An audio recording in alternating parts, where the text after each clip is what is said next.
कहते हैं उम्मीद पर दुनिया कायम है। लगता है कि विपक्षी दल इसमें भी, खासकर कांग्रेस, अपनी उम्मीद का बीटर कुछ ज्यादा ही कर बैठी है,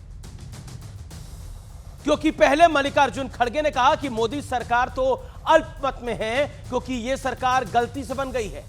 और इसके बाद श्रीमान राहुल गांधी ने एक विदेशी अखबार को दिए इंटरव्यू में कहा कि मोदी सरकार के सामने अस्तित्व बचाने का अब संघर्ष है, क्योंकि संख्या इतनी कम है कि छोटी सी गड़बड़ी सरकार को गिरा देगी।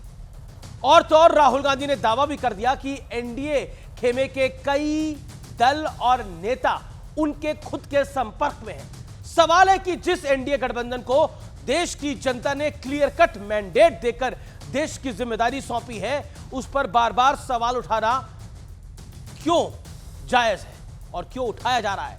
आखिर विदेशी मीडिया में कमजोर सरकार वाली छवि क्यों पेश की जा रही है? एक स्थिर सरकार को अस्थिर बताने की कोशिश क्यों हो रही है? तो बीजेपी कह रही है कि राहुल गांधी 2014 से लगातार हसीन सपने देख रहे हैं, लेकिन ये कभी पूरे नहीं होंगे। तो आज इन तमाम मुद्दों पर होगी देश की सबसे बड़ी पॉलिटिकल बहस, विपक्ष के हसीन सपने।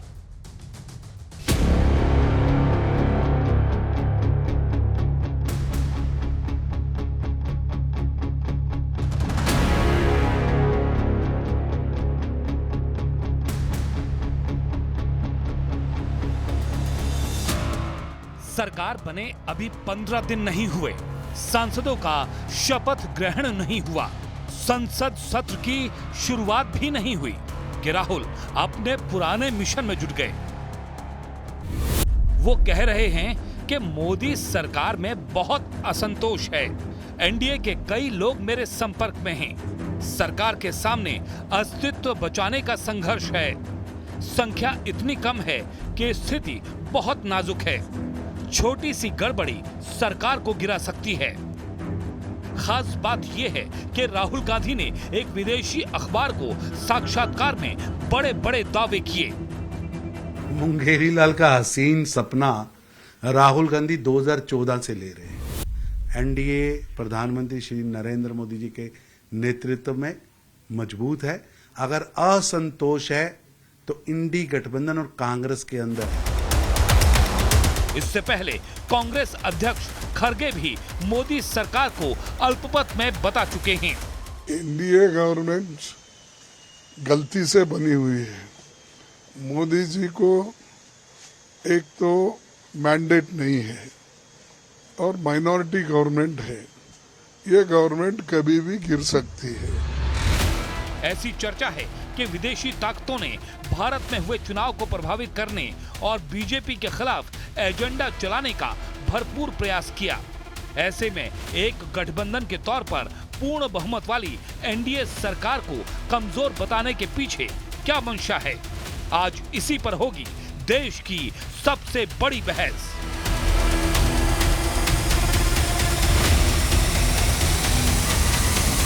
और अब वक्त है आर पार के सुप्रसिद्ध विश्लेषण का, कमजोर सरकार वाले भ्रामक नैरेटिव का विश्लेषण। बहुमत का आंकड़ा है 272, एनडीए की सीट है 293, इंडिया गठबंधन की सीट है 234, बीजेपी की अपनी सीटें हैं 240, कांग्रेस का अपना नंबर है 99। अब मैं आपको बताता हूं क्या होती है कमजोर सरकार। 1991 में आम चुनाव था, कांग्रेस को सीटें मिली 232, नरसिम्हा राव ने अल्पमत की सरकार बनाई, बहुमत लायक नंबर जुटाने में 2 साल लगे। इसी सरकार में जेएमएम सांसद रिश्वत कांड भी हुआ था, बहुत फेमस था ये। कांग्रेस को आंकड़ों का आईना दिखाना भी जरूरी है। 2004 में कांग्रेस को मिली थी 145 सीटें और डॉक्टर मनमोहन सिंह प्रधानमंत्री बन गए थे, क्योंकि सोनिया गांधी ने इंकार किया था। 2009 में कांग्रेस को मिली थी 206 सीटें, फिर भी डॉक्टर मनमोहन सिंह प्रधानमंत्री बन गए थे। लेकिन बीजेपी 240 सीटों के साथ अगर हम देखें तो बीजेपी को कमजोर बताने की कोशिश हो रही है, यानी बीजेपी का नंबर उस समय की कांग्रेस से काफी ज्यादा है, लेकिन कमजोर बताने की कोशिश है। बड़ा सवाल क्या है? बड़ा सवाल आज के आर पार में है, क्या अस्थिर सरकार वाला झूठा नैरेटिव बनाने की कोशिश हो रही है? आज इस बड़े सवाल के साथ मैं अपने पैनलिस्ट के पास जाऊंगा। डॉक्टर सुधांशु त्रिवेदी जॉइंस मी, जो कि भारतीय जनता पार्टी के राज्यसभा सांसद हैं और प्रवक्ता भी हैं। मलूक नागर हैं, महासचिव हैं आरएलडी के, पूर्व सांसद हैं। मेरे साथ कंचना यादव हैं, प्रवक्ता आरजेडी की। विवेक श्रीवास्तव हैं, नेता लेफ्ट के। और अजीज खान है, प्रवक्ता समाजवादी पार्टी के। सुधांशु त्रिवेदी, आखिरकार राहुल गांधी को क्यों लग रहा है ये, सुधांशु जी आवाज मिल रही है आपको, ये राहुल गांधी को क्यों लग रहा है कि ये कमजोर सरकार है, जबकि बहुमत का आंकड़ा 272 है और एनडीए के पास अपने पास 293 सीटें हैं, 293 का नंबर है? देखिए, 15 दिन के अंदर उनकी हसरतों की नाकामी दुनिया के सामने आ गई है जी। तो अब आपने देखा 15 दिन में क्या हुआ है। पहला बिखराव इंडी गठबंधन में दिखा जब आम आदमी पार्टी ने साफ कह दिया कि गठबंधन खत्म कांग्रेस के साथ, विधानसभा में वो अलग लड़ेंगे, यानी पहला बिखराव साफ दिख गया। दूसरा उदाहरण आपने देखा जब वायनाड से उन्होंने लड़ने का निर्णय किया तो बाकायदा कम्युनिस्ट पार्टी के नेता एनी राजा ने यह स्टेटमेंट दिया कि कम्युनिस्ट पार्टी से उन्होंने कोई बात नहीं की, हाँ मुस्लिम लीग से बात की। इसका मतलब गठबंधन का टकराव अंदर साफ साफ दिख गया। उदारता तो ये होनी चाहिए थी कि राहुल गांधी जी जीते थे 2 सीटें, कहते एक सीट में गठबंधन वाले को देता हूं कि मैं तो एक ही सीट रख सकता हूं। ना ना ना, गठबंधन को नहीं देना है, देना परिवार को है और गठबंधन को बताना नहीं है। तो 75 सीटों में 60 सीटें तो एक दूसरे के खिलाफ लड़के आए हैं, पंजाब की, बंगाल में और केरल में। अब पंजाब की तो कम से कम वो 13 सीटें अपने खाते में जोड़ना बंद कर दे, क्योंकि अब तो ऐलानिया हो गया और आम आदमी पार्टी के खिलाफ प्रदर्शन कर रही है कांग्रेस पार्टी दिल्ली में। इसके बावजूद गठबंधन में जोड़े पड़े हैं। विवेक जी यहां बैठे हुए हैं, वो कम्युनिस्ट पार्टी को उन्होंने वहां कोई भाव नहीं दिया और अभी साफ साफ जब दोबारा बाई इलेक्शन होगा तो कम्युनिस्ट पार्टी और प्रियंका गांधी एक दूसरे के खिलाफ लड़ेंगे, मगर दिल्ली में सीटें जोड़े हुए पड़े हैं। तो सिजरा बिखर रहा है, इसलिए उस बिखरते सिजरे को बताने के लिए ये भ्रम बना के रखना जरूरी है कि कहीं उनके लोग चले ना जाएं। आज ही कांग्रेस की इतनी बड़ी नेता जो किरण चौधरी जी छोड़ के चली गई, तो वो मजबूरी है उनकी ये बता के रखना, ताकि लेकिन ये मजबूरी है, नहीं अभी भी आशा है। मैं विवेक श्रीवास्तव से सवाल लेता हूं। विवेक जी, ये मजबूरी है या जरूरी है, और क्यों आपको लगता है ये सरकार अस्थिर है? राहुल गांधी, मैं एक लाइन और कह दूं अमित जी, एक लाइन और कह दूं। जी जी सुधांशु जी, मैं एक लाइन विवेक जी और कह दूं जी। देखिए, आज मैं राजनीति से इतर 2 सेंटेंस और कहना चाहता हूं। एक कि आज नालंदा विश्वविद्यालय का जो पुनर्निर्माण प्रारंभ हुआ है मोदी जी के द्वारा, ये भारत के लिए बहुत गौरव की बात है। जो हमारे प्राचीन ज्ञान और श्रद्धा का जो केंद्र था और इसे बर्बर आक्रमणकारियों ने ध्वस्त किया था, उसकी पुनर्स्थापना हुई है। दूसरा, आज राहुल गांधी जी का जन्मदिन है, तो मैं इसके लिए भी इंडी गठबंधन वालों को बधाई देता हूं कि 54 साल पूरा करके वो 55वें वर्ष में प्रवेश कर गए हैं युवा नेता।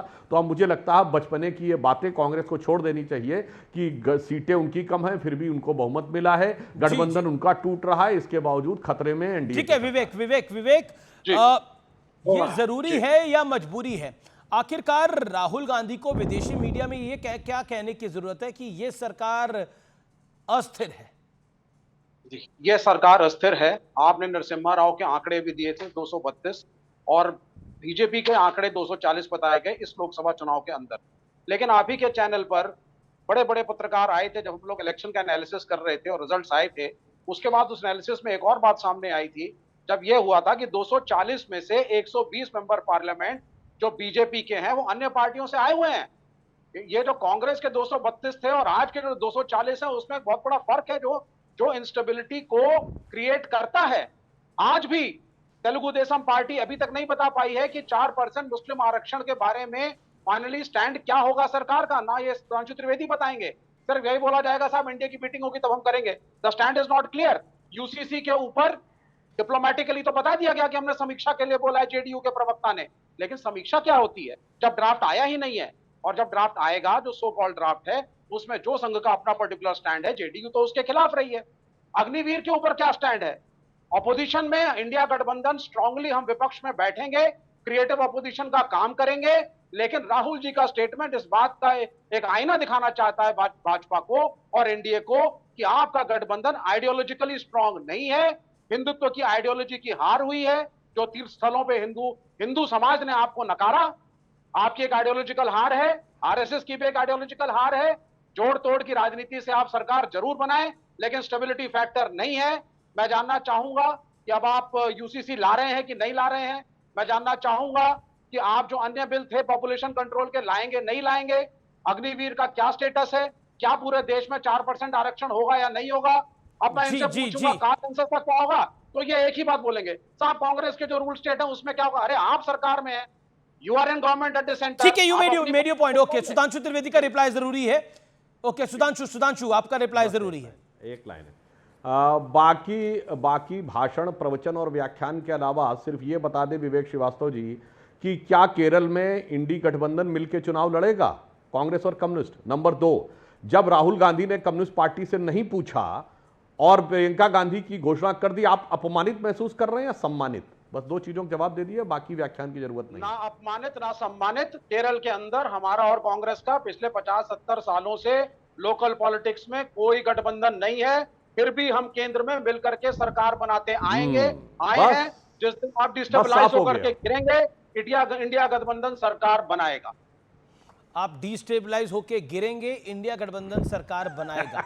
ये मतलब गठबंधन नहीं है मगर गठबंधन सरकार बनाएगा, ऐसा विवेकपूर्ण वक्तव्य विवेक जी आप दे रहे हैं कि इसीलिए मैंने कहा 55वें साल में बचपने की बातें मत करिए। गठबंधन नहीं है मगर गठबंधन सरकार बनाएगा। विवेक आपके तो मतलब आपका जो नंबर है वो तो 10 के करीब की सीटें हैं लेफ्ट पार्टीज की। मैं कंचना यादव के पास आता हूं जिनके पास 4 सीटें हैं। कंचना यादव, पॉइंट ये है कि राहुल जी ज़रूर सरकार बनाना चाहते हैं, लेकिन जनता ने उनको 99 सीटें दी हैं, बीजेपी को 240 सीटें दी हैं। लेकिन आखिरकार उन्हें क्यों बार बार ये सपना आ रहा है कि ये सरकार गिरेगी और कांग्रेस की सरकार बनेगी? इसके पीछे कारण क्या है?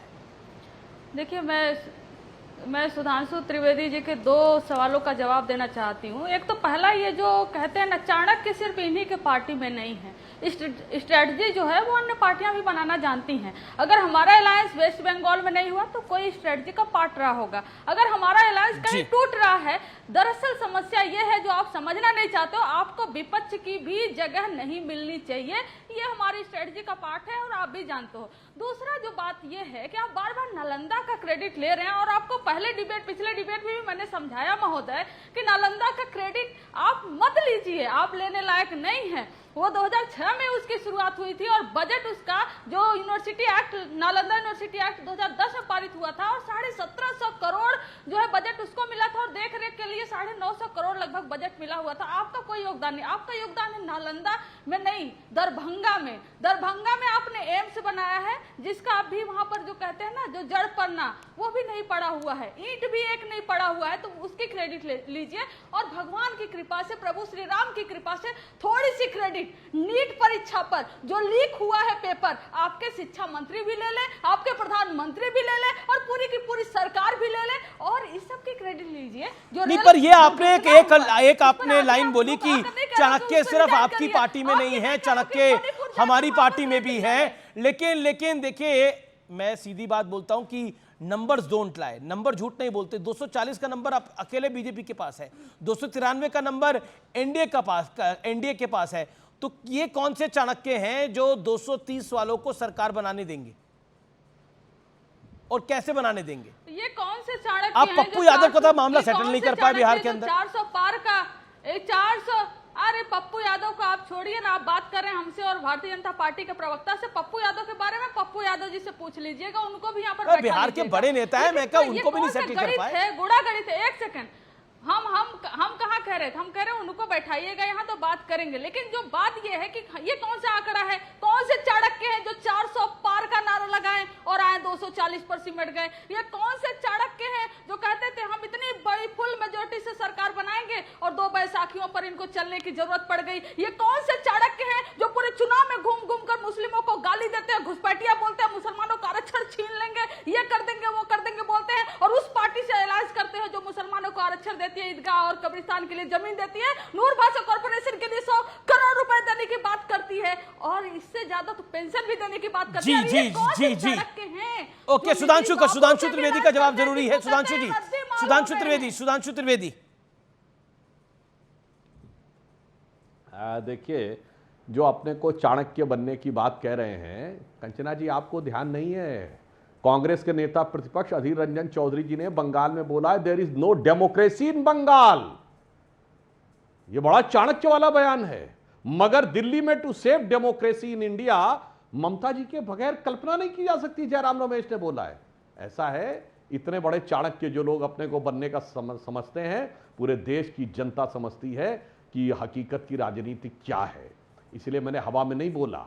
आम आदमी पार्टी घड़े फोड़ रही है कांग्रेस के खिलाफ, मगर सीटें जोड़ के रखी हुई हैं कि पंजाब में एक दूसरे के खिलाफ वाली सीटों में भी नहीं, अभी भी हमारे साथ हैं। साहब, इतना बचपना मत समझिए देश की जनता को। इसके लिए वो वाला शब्द जो अब प्रयोग होना बंद हो गया है ना, वो मैं किसी नेता के लिए नहीं कह रहा हूं, देश की जनता को पप्पू मत समझिए कि एक दूसरे को हम गाली बकते रहेंगे गठबंधन में और उसके बाद हम कहते रहेंगे कि साहब हम ही जीत के आ रहे हैं। हाँ, एक बात और भी कहना चाहता हूं, देखिए इन्होंने जो कहने का प्रयास किया है यहां पर सब एक दूसरे के खिलाफ लड़के आ रहे हैं, वो तो अलग बात है, परंतु नालंदा की बात कही कृष्णा जी ने, मैं ईमानदारी से कहना चाहता हूं, बताइए ये बख्तियार खिलजी और मुस्लिम आक्रमणकारियों ने जिस ढंग से नालंदा को ध्वस्त किया था, आप उसकी आलोचना करते हैं, हम कहते हैं बिल्कुल गलत किया था। और ऐसी प्रवृत्तियों को आज भी कहीं किसी भी कीमत पर जरा भी प्रश्रय नहीं देना चाहिए। अभी पूछेंगे, देखिएगा ये लोग लेफ्ट राइट बाएं दाएं इधर उधर होने लगेंगे, मगर मुंह से वो बात नहीं निकलेगी। और ये मैं हवा में नहीं बोल रहा हूं, डॉक्टर अंबेडकर ने अपनी किताब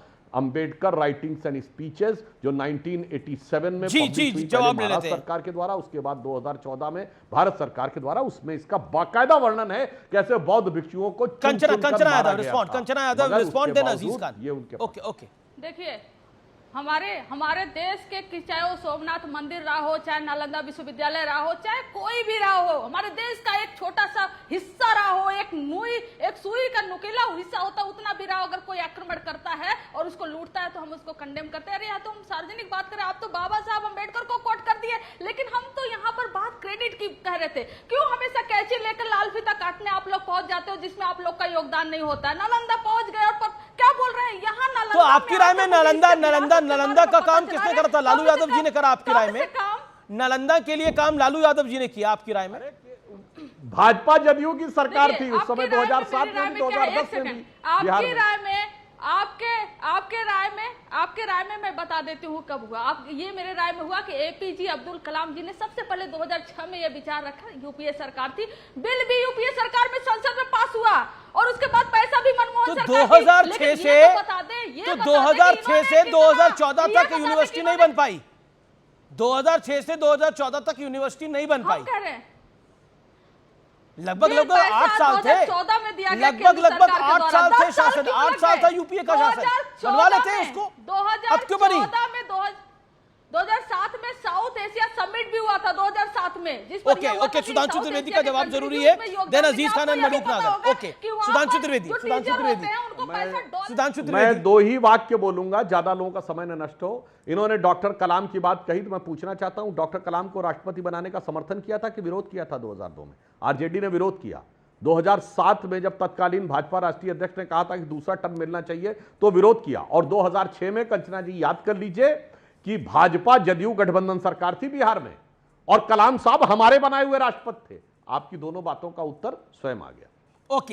ओके, मैं रुक करता हूं अजीज खान का। अजीज खान, क्या आपको लगता है कि हारी हुई बाजी को जीतने वाले को बाजीगर कहते हैं फिल्मी भाषा के अंदर, लेकिन आप तो जीते ही नहीं, मतलब in the sense India alliance जीता नहीं, जीता तो NDA, BJP single largest party बन के आई। तो आखिरकार ये सुंदर हसीन सपना मुंगेरी लाल का क्यों देखा जा रहा है? देखिए अमीश भाई, मैंने आपसे कहा कि राजनीति में कुछ भी संभव है और कुछ सपने जैसा नहीं होता है और हर कुछ सब कुछ सपना होता है। हकीकत यह है कि कब सपना हकीकत में बदल जाए और कब हकीकत सपना में बदल जाए, मुझे लग रहा है इसका कोई वक्त नहीं होता। एक बात, अभी बात चल रही थी कि साहब तमाम तरीके की बातें कह रहे हैं साहब कि ये सरकार बहुत अडिग है, मजबूत है, तमाम तरीके की बातें। देखिए स्पष्ट है कि जब समान विचारधारा के लोग एक साथ आते हैं तो मजबूती बढ़ती है। जहां पर समान विचारधारा के लोग एक साथ नहीं है तो कब विखंडन हो जाए, कब खंडन हो जाए, इसके बारे में तो समान विचारधारा का बैरोमीटर क्या है? समान विचारधारा का बैरोमीटर क्या है? अजीज भाई, आप अजीज खान ने यू सेड कि असमान विचारधारा का बैरोमीटर क्या है? मैंने देखिए, एक फोर्स सेकुलर है, एक फोर्स कम्युनल है, दोनों का मिलान कैसे हो सकता है? ओके, आप बताएं ना हमें। दोनों का मिलान होने के लिए वक्ती मिलान तो हो सकता है, लेकिन वो मिलान लॉन्ग टर्म नहीं चल सकता है। लेकिन दूसरी बात मैं आपको अमीश भाई बताऊं, एक बात समझ लो आप, हो सकता है वक्ती चीजें चल रही हो, कुछ तो मजबूरियां रही होंगी, अब वो कैसे किन परिस्थितियों में चल रही, मैं उस पर अभी गहराई से नहीं जाना चाह रहा हूं, जो दूसरे मुद्दे पे आना चाह रहा हूं। देखिए, अभी कंचना जी ने इस बात को स्पष्ट किया कि नालंदा विश्वविद्यालय का किस तरह क्रेडिट लिया जा रहा है। हमेशा बीजेपी ने यही काम किया है कि शिलान्यास कोई करता है, काम कोई करता, फीता काटते ये है। हमेशा इन्होंने नाम बदला है और रंग बदला है। ये सिवाय 10 साल में इस काम के अलावा कुछ नहीं किया। हमने उत्तर प्रदेश में तमाम काम किया, तमाम चीजों को बनाया, लेकिन हकीकत ये है मतलब कि सब बीजेपी काम सरकार आई और आप ही ने उसने करा, अपने बीजेपी फीता काट रही है। क्रेडिट ओके लेने का ओके, प्रयास मलूक नागर कोई काम एनडीए से नहीं। जवाब देंगे। काम करने ये के आप बजाय कम्युनल सिर्फ फोर्सेस के साथ हैं, ये काटना। सेकुलर है। मलूक नागर, आप कम्युनल फोर्सेस के साथ हैं? जी, देखिए, हम देश के साथ हैं, हम देश की जनता के साथ हैं, देश के किसानों के साथ हैं, देश के पिछड़ों के साथ हैं, देश के दलितों के साथ हैं, देश के अकलियतों के साथ हैं, देश के सब समाजों के साथ हैं। देखिए, जो बात यहाँ हो रही हैं, अभी जो विवेक श्रीवास्तव जी हैं, मैं सीधा प्रश्न इनसे करना चाहता हूं कि जो उत्तर प्रदेश में 20 साल पूरी मशक्कत करने के बाद, पूरी इच्छा रखने के बाद, और एमएलए का चुनाव हो तो इंचार्ज प्रियंका गांधी, एमपी का चुनाव हो तो इंचार्ज प्रियंका गांधी, रायबरेली और अमेठी का चुनाव हो तो प्रियंका गांधी समाजवादी के साथ चुनाव लड़े हैं, और समाजवादी की पार्टी की वजह से अजीज भाई हमारे बैठे हैं, ये लोग अस्तित्व में आ गए और फूले नहीं समारे। तो इनको क्या उत्तर प्रदेश में डर लगता था? क्या उत्तर प्रदेश के मुसलमानों पे विश्वास नहीं था? क्या उस समाजवादी पार्टी के लोगों पे विश्वास नहीं था जो 20 साल मशक्कत यहां करी और प्रियंका गांधी जी को वहां भेज दिया? या राहुल गांधी जी, प्रियंका गांधी जी नेता देश की ना बन पाए यूपी से, उनको इसलिए वहां भेज दिया? तो मैं विवेक जी से सीधा सीधा पूछ रहा हूं, कांग्रेस का पक्ष रख रहे हैं टेलीविजन पे बैठ के, ये प्रियंका गांधी जी को वायनाड से हरवाएंगे या जितवाएंगे? अच्छा दूसरा सवाल है तो जो ओके, अभी ओके विवेक, कह रहे हैं विवेक जवाब। ठीक है मलूक नागर, वेट, वो तो सेकुलर फोर्सेज है, वो तो सेकुलर फोर्सेज हैं और एक्स्ट्रा सेकुलर हो गए अब तो, क्योंकि मुस्लिम लीग भी उनके साथ है। तो जितवाएंगे या हरवाएंगे राहुल प्रियंका जी पहली को? चीज, हाँ बिल्कुल, उसके पहले मैं ये पूछना चाहूंगा मलूक नागर जी से, क्या आप ये कहना चाहते हैं कि कांग्रेस, समाजवादी पार्टी, लेफ्ट और बाकी सारी पार्टियां जो उत्तरी बेल्ट में लड़ी हैं, उत्तरी भारत में, हमें सिर्फ मुसलमानों का वोट मिला है और हम सिर्फ मुसलमानों की राजनीति करते हैं और हिंदू समाज पे बीजेपी का कॉपीराइट है? ऐसा नहीं है, इस चीज से थोड़ा सो करके जगिए। हिंदू समाज के सभी धार्मिक स्थलों पे भाजपा की और आपके गठबंधन के हार हुई है। अब मैं दूसरे पे आ जाता हूँ। नहीं नहीं, अब मैं अमीश जी जवाब दे रहा हूँ। जी जी मलूक नागर, बोलिए बोलिए मलूक नागर, बोलिए। एक सेकंड, 30 सेकंड दीजिए। अमित जी प्लीज। अभी इन्होंने कहा कि पूरे देश में हिंदू आइडियोलॉजी की हार हुई है, विवेक जी ने। मैं इनको कहना चाहता हूं बीजेपी की हार हो सकती है, जबकि बीजेपी जीती है। बोलने दो प्लीज। जबकि एनडीए की हार ये कह सकते हैं, जबकि एनडीए जीती है और 293 में सरकार बनी है। पर ये देश के 75-80% लोगों को देश के नेशनल टेलीविजन पे उनकी हार बताएंगे, तो इनको इसीलिए जनता सजा देती है। ऐसा और हम सेकुलर लोग हैं, आप हम सबको बराबर देखते हैं, देश हम सबका है। पार्लियामेंट है। सुनिए, बड़ी खुशी की बात है, आप मेंबर पार्लियामेंट हैं, आपका सम्मान है, लेकिन आपको मुझे मिसकोट नहीं करना चाहिए। मैंने ये नहीं कहा, मैं आरएसएस की जो हिंदुत्व की आइडियोलॉजी है, जिसके आधार पे भाजपा चुनाव लड़ती है, जिसके अंदर मंदिरों के उद्घाटन बिना मुहूर्त के होते हैं, जिसके अंतर्गत शंकराचार्य को साइडलाइन किया जाता है, जिसके अंतर्गत राजनीतिज्ञ धर्मगुरुओं के ऊपर होती है, मैंने उसकी बात करी है जो स्पष्ट बात है। और उस आइडियोलॉजी की हार हुई है, वो आइडियोलॉजी हिंदुत्व की जिसको भाजपा ब्रांड बनाती है और वोट लेने की कोशिश करती है, उसकी हार हुई है। एक आइडियोलॉजिकल हार बिल्कुल है, संख्या बल सब कुछ नहीं होता है। ये बड़ी क्लियर सी बात है मलूक नागर जी। हिंदू वर्सेस मुसलमान मत करिए। आप अपनी बात सेकुलर है तो सेकुलर की तरह बात करिए। आप अपनी बात को देखिए, सेकुलर हम आप हैं। बोल दीजिए शंकराचार्य गलत थे। टेलीविजन पे बैठा हूं, पिछली बार आप मैं टेलीविजन पे बैठा हूं, टेलीविजन पे मेरी बात सुनो, टेलीविजन पे बैठा हूं मैं, आरएलडी और एसपी और बीएसपी से सांसद बना। हम सेकुलर हैं, देश हम सबका है, पर आपको टेलीविजन पे बैठ के हिंदू आइडियोलॉजी की हार नहीं कहना चाहिए। अब आप अपनी बात को बदल रहे हो, हिंदू आइडियोलॉजी नहीं, खुलवा के रिवर्स करवा के चला के देख लो, कोई नहीं आप बदल बदल रहा। रहे हो। हमें हमारा स्टैंड सबको पता है क्या लेफ्ट का स्टैंड है। हम देश में हिंदू वर्सेस मुसलमान नहीं चाहते हैं, सेक्युलर आइडियोलॉजी हो, डेवलपमेंट के प्लान पर चुनाव हो। मैं हमेशा कांग्रेस की लुटिया आता हूं। सुनिए, तो हमेशा स्कूल की फीस, नौकरी, बेरोजगारी इन्हीं मुद्दों को उठाते हैं। एक एक करके जी ओके, देखिए विवेक 30 second and Sudhanshu Trivedi. Secular जरूर हो सकते हैं, थैंक यू। हाँ मलूक नागर जी, आप व्यक्तिगत तौर पे सेकुलर जरूर होंगे, लेकिन जिस पार्टी के साथ आरएलडी का गठबंधन हुआ है उसके हिंदू राष्ट्र की आइडियोलॉजी को, उसके हिंदुत्व की आइडियोलॉजी को, उसके माइनॉरिटीज के प्रति जो रुख है, वो किस तरीके से मंदिरों का प्रयोग, देवी देवताओं का प्रयोग वोट के लिए करती आई है, ये सब जानते हैं, ये जग जाहिर है। हम इस प्रकार की पॉलिटिकल हिंदुत्व की आइडियोलॉजी जो संघ परिवार चलाता है, हम इसके खिलाफ हैं। Okay okay okay okay okay, now Malook Nagar, okay audio down, now Malook Nagar 20 second sharp rebuttal, then Sudhanshu Trivedi. Amish ji, मैं इनको कहना चाहता हूं, ये एनडीए और बीजेपी और उसके घटक दलों में झांकना छोड़ें।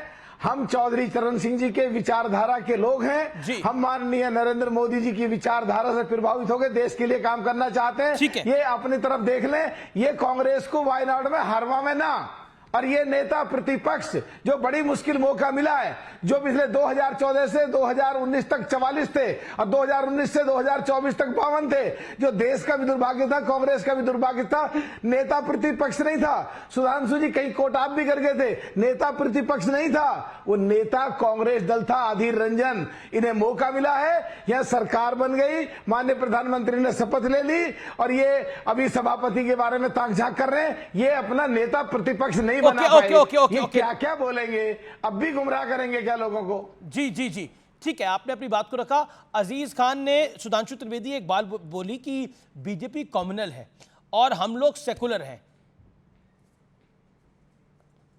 ये कम्युनल वर्सेस सेकुलर की लड़ाई है, और ये तो और मुझे अटल जी का दौर याद आता है, तब भी यही कहा जाता था। करोड़ों दर्शकों से कहता हूं, अब मैं बताना चाहता हूं, करोड़ों दर्शकों से मैं कहता हूं, ये हमसे हिंदू राष्ट्र की बात कर रहे हैं, हमने तो कभी ऐसा नहीं कहा, मगर जिस पार्टी ने मुस्लिम राष्ट्र के नाम पर इस देश का विभाजन कराया, उस मुस्लिम लीग के साथ इन्होंने गठबंधन किया। ये मैं इसलिए कह रहा हूं कि आज की, जिसको इंडियन यूनियन मुस्लिम लीग कहते हैं, इसके संस्थापक मोहम्मद इस्माइल जिन्ना की मुस्लिम लीग के मद्रास प्रेसिडेंसी के चीफ थे, और उनको कायदे मिल्लत कहा जाता था, जिन्ना को कायदे आजम कहा जाता था। और उन्होंने कॉन्स्टिट्यूएंट पीजे पोकर साहब बहादुर और मोहम्मद इस्माइल, ये जिन्ना की मुस्लिम लीग के थे, और जब देश के विभाजन के विषय को लेकर 1946 का कॉन्स्टिट्यूएंट असेंबली का इलेक्शन हुआ, तो मद्रास प्रेसिडेंसी, जिसमें आज का अधिकांश दक्षिण भारत आता है, 30 सीटें रिजर्व थी मुस्लिम के लिए, 30 में 30 मुस्लिम लीग ने जीती। किसने? जिन्ना की मुस्लिम लीग ने, इन्हीं के नेतृत्व में जो आज के मुस्लिम लीग हैं, और 95% मुस्लिमों का सपोर्ट मिला। और फिर स्वतंत्र भारत में इसी इंडियन यूनियन मुस्लिम लीग के नाम पर इन्होंने मुसलमानों के लिए सेपरेट इलेक्टोरेट की मांग की। कॉन्स्टिट्यूएंट असेंबली की डिबेट पे कोई जाके देख ले, 28 अगस्त 1947, और सरदार पटेल ने सबसे अगर गुस्से में भाषण दिया है तो यही कहा कि आप लोगों ने देश का विभाजन कराया, और अधिकांश मुसलमानों ने देश के विभाजन के लिए दिया वोट, मगर मैं नहीं मानता एक रात में आपका दिल बदल गया। ये 3 जनवरी 48 को कलकत्ता में भी बोला, मगर अब जो हो गया सो हो गया, अब ऐसी मांगे मत करिए। अब ये कहिए कि देश के साथ कैसे रहना है, ये उनके साथ खड़े हैं। और ओके, अजीज खान हिंदुत्व, मगर एक लाइन जी, मगर आज जीत किसकी हुई है, मैं दर्शकों से कहना चाहता हूं। इस लोकसभा में सबसे बड़ी जीत किस लोकसभा में हुई है? धुबरी में हुई है। कांग्रेस के शायद रकीबुल हसन नाम है, वो जीते हैं 10 लाख कुछ हजार वोट से। और ये कौन सा इलाका, दर्शक जाके चेक करें, धुबरी, बरपेटा, करीमगंज, ये वो है जहां डेमोग्राफी सबसे ज्यादा चेंज हुई है 30 साल में, जहां बांग्लादेशी घुसपैठियों की संख्या संदिग्ध रूप से सबसे ज्यादा है, वही 10.25 लाख से जीत के आए हैं। तो जिसकी हार हुई है और किसकी जीत हुई है, ये दर्शक अपने विवेक से निर्णय लें। ओके, मैं जवाब ले लेता हूं। अजीज खान, बीजेपी कम्युनल है, लेकिन फुरफुरा शरीफ के साथ अलायंस करने वाली पार्टी, के गद्दी नशीन के साथ अलायंस करने वाली पार्टी सेकुलर है, बीजेपी कम्युनल है। उसके बाद असम के अंदर बदरुद्दीन अजमल के साथ अलायंस करने वाली पार्टी जो है वो सेकुलर है, लेकिन बीजेपी कॉम्युनल है। कमाल की बात है ये। देखिए अमीश भाई, अभी सुधांशु जी लगातार मुस्लिम लीग की बात कर रहे थे। मुस्लिम लीग के बारे में शायद इनको पता होगा कि हिंदू महासभा और मुस्लिम लीग ये दोनों ने मिलकर के बंगाल में सरकार बनाई और श्यामा प्रसाद मुखर्जी वो डिप्टी सीएम बने। एक बात। दूसरी बात, टू नेशन थ्योरी के सिर्फ पक्षधर जिन्ना नहीं थे, इनको शायद पता होना चाहिए कि सावरकर और लाला लाजपत राय भी थे। तो ये तो जग जाहिर है, ये अननेसेसरी उस पर जाना चाहते हैं, कोई मतलब नहीं। हम मुद्दे पे बात करना चाहते हैं साहब। कम्युनल और तो मुद्दा तो आप ही लेके आए कम्युनल और सेकुलर का। ये बताइए, मुद्दा तो कम्युनल और सेकुलर का आप ही लेके आए। आपने बोला बीजेपी कम्युनल है, यू सेड ओनली। आपने बोला हम सेकुलर है, ये कम्युनल लोग हैं ना। तो मैं उसी बात को कह रहा हूं सर। नफरत की बात कौन कर रहा है? माननीय प्रधानमंत्री महोदय स्टेज पे चढ़ करके देश के प्रधानमंत्री किस तरह नफरत की बात करते हैं साहब, जग जाहिर है। क्या नहीं कहा? आप बताइए कि देश के प्रधानमंत्री किस तरीके की भाषा शैली का इस्तेमाल करते हैं। कौन नफरत की बात कर रहा है? कौन इस देश में भाई से जुदा करने की बात कर रहा है? नहीं, सही कहा आपने। नफरत की बात तो बीजेपी कर रही है। वोट जिहाद तो चुनाव के अंदर भारतीय जनता पार्टी लेकर आई थी, आपकी नेता थोड़ी लेकर आई थी।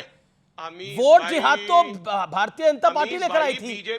और याद करिए विधानसभा चुनाव, याद करिए विधानसभा चुनाव। अब्बास अंसारी ने क्या बोला था यूपी के विधानसभा चुनाव के अंदर? सरकार एक बार बदल जाने दीजिए, कोई अफसर नहीं जले हिलेगा 6 महीने तक, पूरा हिसाब किताब होगा। आप नफरत की बात कहां करते हैं जी? नफरती तो ये है, आप कहां है नफरती? देखिए नफरत तो सिर्फ यही फैला रहे हैं जी। अब मुझे बोलने ही नहीं हाँ, देंगे, अब सारा खुद ही बोलेंगे। प्लीज बोलिए सर, सर। सारा आप खुद ही बोलेंगे सर। बीजेपी का वजूद ही यहीं से शुरू हुआ है कि नफरत की बात करो, हिंदू मुस्लिम की बात करो, लेकिन समाजवादी पार्टी सामाजिक समरसता की बात करती है, समाज में एकता की बात करती है और समाज में मिलान की बात करती है। और हमेशा ये एकता की बात करते हैं, आप नफरत की बात करते हैं। ये मिलाने की बात करते हैं, आप घमासान मचाने की बात करते हैं। आप नफरती हैं, ये प्यार वाले हैं, ये प्यार के सौदागर हैं, आप नफरत के सौदागर हैं। आरोप आपके सामने है सुधांशु। इनकी तो प्यार की दुकान भी है भाई। अजीज खान साहब, हो सकता है आप अज्ञानता में बोल गए हो तो कोई बात नहीं है, मगर झूठ का प्रचार किया जाता है। श्यामा प्रसाद मुखर्जी ने कभी मुस्लिम लीग के साथ मिलकर सरकार नहीं बनाई। 1942 की असेंबली में फजलुल हक की प्रजा कृषक पार्टी के साथ मिलकर सरकार बनाई। 5 साल बाद फजलुल हक ने मुस्लिम लीग ज्वाइन कर ली। यह झूठ बोला जाता है। जो सरकार बनी थी वो प्रजा कृषक पार्टी, जिसके नेता फजलुल हक थे, उनके साथ मिलकर बनी थी, पहली बात। और टू नेशन थ्योरी जानते हैं सबसे पहले कैसे आई?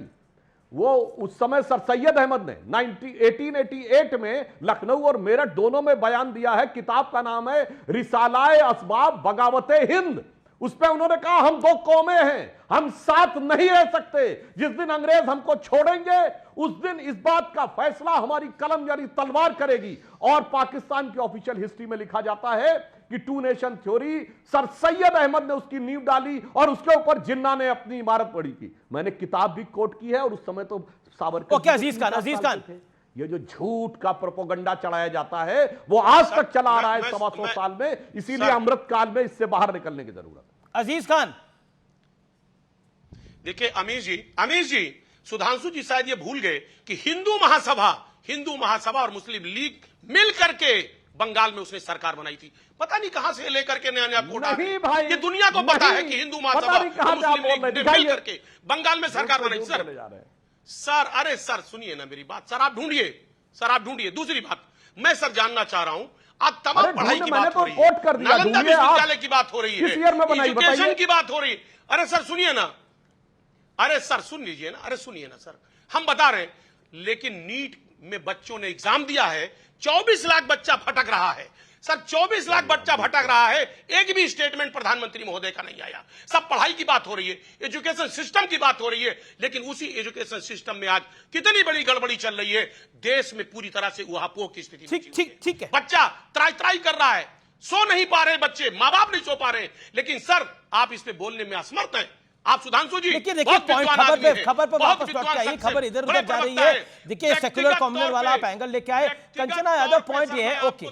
ओके अजीज खान, कि आप बहुत ही बुद्धिजीवी आदमी हैं, लेकिन सर आप नीट पर कुछ नहीं बोल रहे हैं। कंचना माननीय प्रधानमंत्री महोदय को नीट पर बात रखनी चाहिए। नहीं, नीट पर तो बात कर ही रहे हैं और नीट पे कार्रवाई भी हो रही है। नीट पे आज फर्जी दस्तावेज जिस लड़की ने दिए उसका भी खुलासा हुआ है, जिसको प्रियंका गांधी वाड्रा लेकर घूम रही थी। ये सब चीजें भी आई हैं नीट के ऊपर। सुप्रीम कोर्ट ने भी उस पे मैटर को देखा है। नीट पे क्या नहीं हो रहा है, नीट पे क्या नहीं हो रहा है? सरकार बात नहीं कर रही है, मीडिया बात नहीं कर रही है। मीडिया ने सबसे पहले उठाया, लेकिन अब विपक्ष ने जिस मुद्दे को उठाया वो फर्जी निकला कि नहीं निकला? क्या बोला आज कोर्ट ने? सर क्या बोला आज कोर्ट ने? नीट की आप बात करते हैं, नीट के अंदर क्या बोला आज ऑनरेबल कोर्ट ने? सर सुन लीजिए, मैं सर मीडिया को इस मुद्दे पे लेकर के बहुत उसका अप्रिशिएट कर रहा हूं। मीडिया ने बहुत शानदार तरीके से मुद्दे को उठाया है। जितनी तारीफ मीडिया की जाए वो कम है, नो डाउट। लेकिन सरकार उस पर मौन धारण किए हुए है। माननीय प्रधानमंत्री महोदय उस पर एक शब्द नहीं बोल रहे। क्यों? 24 लाख बच्चों का मामला है। 24 लाख बच्चे का मतलब 1 करोड़ शख्स। एक घर में अगर 4 लोग भी हैं तो 1 करोड़ लोग पूरी तरह से डिस्टर्ब हैं। उनको यह नहीं पता उनका भविष्य क्या होगा, और वो भविष्य खतरे में है। यह नहीं पता कि उनकी काउंसलिंग होगी नहीं होगी, वो एग्जाम की क्या पोजीशन होगी। माननीय प्रधानमंत्री महोदय को आगे आकर के इस पर बयान देना चाहिए, बात रखनी चाहिए। हकीकत यह है आज बीजेपी ऐसे मुद्दों पर से भाग रही है। ठीक है, आपने अपनी बात को रख लिया। ओके, सुधांशु त्रिवेदी को कि नीट की बात हुई, उस पर अगर आप कुछ अपनी बात को रखना चाहे तो रखें। देखिए, नीट के विषय में राहुल गांधी ने भी यही बात बोली है जो अजीज खान कह रहे हैं। प्रधान जी ने कहा है मैं बस 3 ही वाक्य बोलता हूं जी। स्पष्ट रूप से हमारे शिक्षा मंत्री धर्मेंद्र प्रधान जी ने कहा है किसी भी बच्चे के साथ खिलवाड़ करने वालों को बख्शा नहीं जाएगा। नंबर 2, मामला सर्वोच्च न्यायालय में विचाराधीन है। अगर इस समय सरकार किसी प्रकार की कोई कार्रवाई करेगी तो आप ही कहेंगे कि यह न्यायालय की प्रक्रिया में हस्तक्षेप किया जा रहा है। तीसरी बात, राजनीति इस पे नहीं करनी चाहिए। विपक्ष के बड़े बड़े नेताओं ने जिस बच्ची के द्वारा किए गए ट्वीट को रिट्वीट किया था वो सारा मामला फर्जी निकला, और लखनऊ हाईकोर्ट ने मतलब इलाहाबाद वो आयुषी पटेल की बात के ऊपर फटकार लगी है। तो बहुत साफ है, हम संवेदना के साथ न्याय दिलाने में लगे हुए हैं। न्यायालय के पास विचाराधीन है और राजनीति करने में आप लगे हुए हैं। 3 वाक्य में विषय कंप्लीट कर दिया मैंने। इवन हाई कोर्ट ने, क्योंकि ये बात हुई है आयुषी के दस्तावेज फर्जी निकले हैं, अर्जी खारिज हुई है, हाई कोर्ट ने नेशनल टेस्टिंग एजेंसी को कार्रवाई की छूट दी है, हाई कोर्ट ने छूट दी है। तो जिस स्टूडेंट को लेकर ये सब बातें करी जा रही थी उसके कागज फर्जी निकले हैं। तो अब बताइए कंचना यादव, जब ऑपोजिशन लंगड़े घोड़े पर सवार हो जाएगा तो क्या होगा?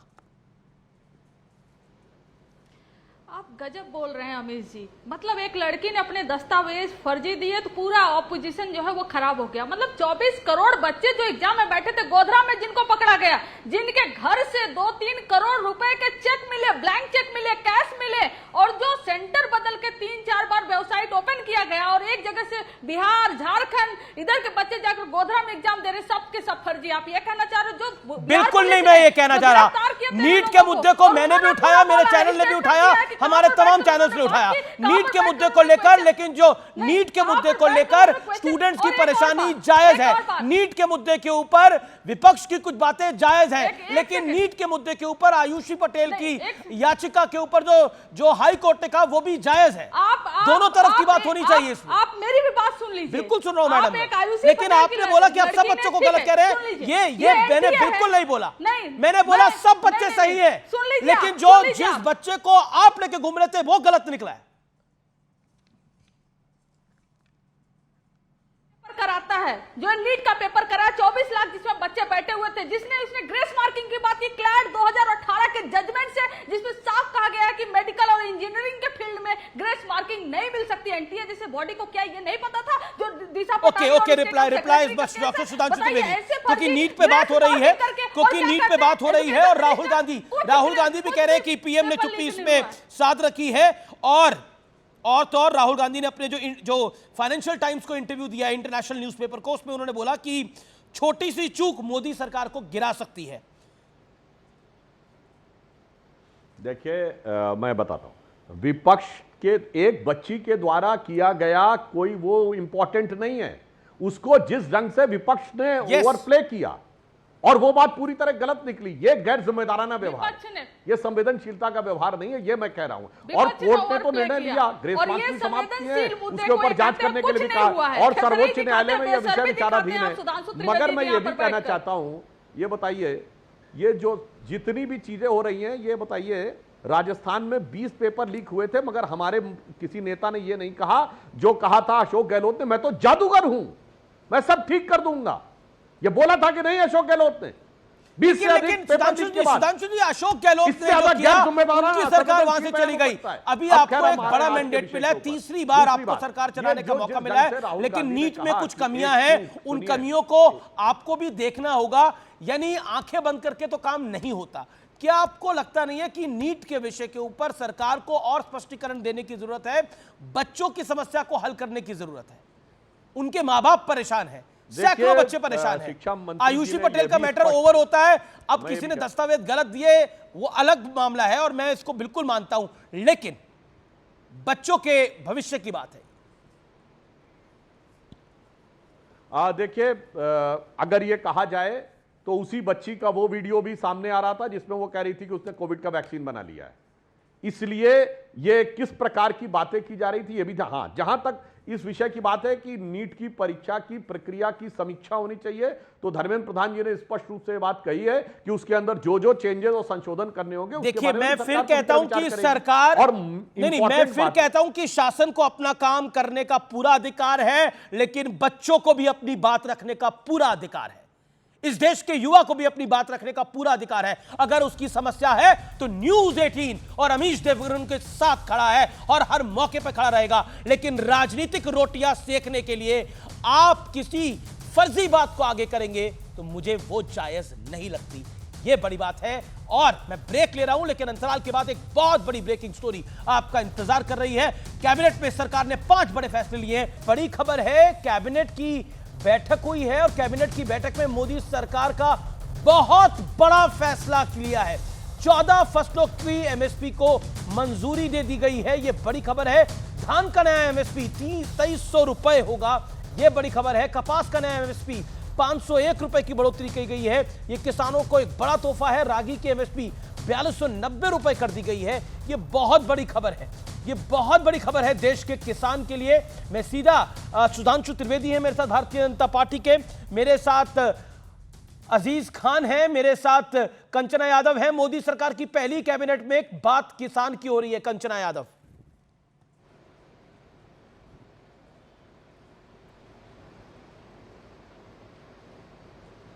आवाज नहीं आ रही। अजीज खान, कंचना यादव, आपको मेरी आवाज मिल रही है?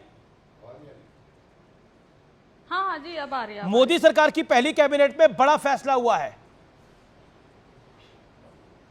किसानों को तोहफा दिया गया है। जी, मैंने सुना।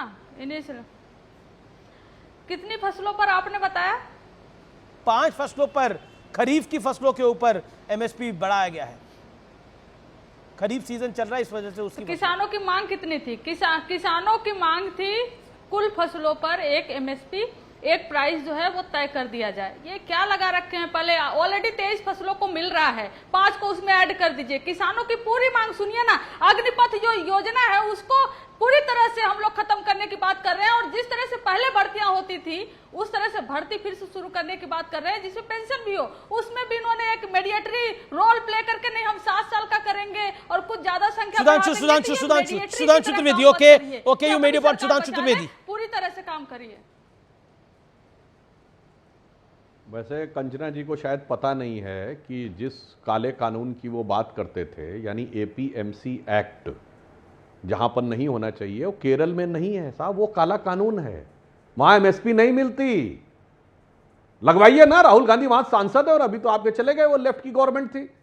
इसी को कहते हैं पर उपदेश कुशल बहुतेरे।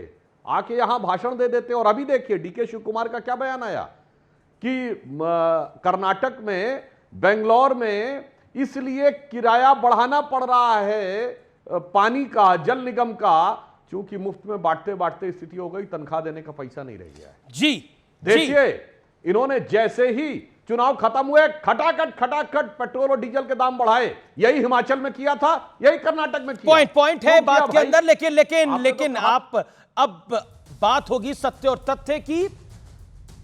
800 साल बाद नालंदा विश्वविद्यालय फिर से गुलजार हो गया है। आज देश के प्रधानमंत्री नरेंद्र मोदी ने बिहार के राजगीर में नालंदा यूनिवर्सिटी के नए कैंपस का भव्य उद्घाटन किया। यह वही विश्वविद्यालय है जिसे 831 साल पहले जलाकर खाक कर दिया गया था। भारत के इतिहास के सबसे बड़े खलनायकों में से एक आक्रमणकारी बख्तियार खिलजी के आदेश पर यूनिवर्सिटी को आग के हवाले कर दिया गया था। कहा जाता है कि 3 महीने तक विश्वविद्यालय आग से धधकता रहा और इस दौरान 90 लाख से ज्यादा किताबें, पांडुलिपियां जलकर खाक हो गई। नालंदा विश्वविद्यालय के साथ खिलजी की चिढ़ की वजह समझने से पहले यह समझ लीजिए कि इस दौर में नालंदा यूनिवर्सिटी का रुतबा क्या था। व्यूअर्स, विश्वविद्यालय का निर्माण आज से करीब 1600 साल पूर्व हुआ था, लेकिन उस जमाने में भी वहां 9 मंजिला इमारत और 300 कमरे थे। इसके अलावा दुनिया भर के 10,000 से ज्यादा स्टूडेंट्स और 250 टीचर्स हुआ करते थे। सोचिए भारत का वैभव कैसा था। यानी जब दुनिया शायद साइन लैंग्वेज में बात कर रही थी, तब हमारी नालंदा यूनिवर्सिटी लिपियां, शास्त्र और चिकित्सा पढ़ा रही थी। यह गौरव था भारत का। लेकिन यह बात शायद उन लोगों को कतई पसंद नहीं आई जो अपनी मान्यताओं को ही दुनिया में इकलौती मान्यता मानते हैं। लेकिन सवाल यह भी उठता है कि आखिर ऐसी कौन सी वजह थी कि नालंदा जैसी विरासत को फिर से रोशन करने में हमें 800 वर्ष लग गए। इस दौरान देश ने प्रचंड बहुमत वाली एक नहीं कई सरकारें देखी। पंडित नेहरू, श्रीमती गांधी, इंदिरा गांधी, राजीव गांधी, नरसिम्हा राव, किसी ने भी इस पर तवज्जो नहीं दी। 2010 में मनमोहन सरकार ने इसे लेकर लोकसभा में एक बिल जरूर पास किया, लेकिन काम जस का तस पड़ा रहा, किसी ने कुछ नहीं किया। 2016 में मोदी सरकार आई, 2014 में जब मोदी सरकार आई तो नालंदा के नए कैंपस का शिलान्यास हुआ। आखिर पुरानी सरकारों में इसे कौन रोक रहा था? अयोध्या का मसला तो कोर्ट में के केस में फंसा हुआ था, इसलिए समझ आता है कि वहां मंदिर के निर्माण में 500 साढ़े 500 साल का वक्त लग गया।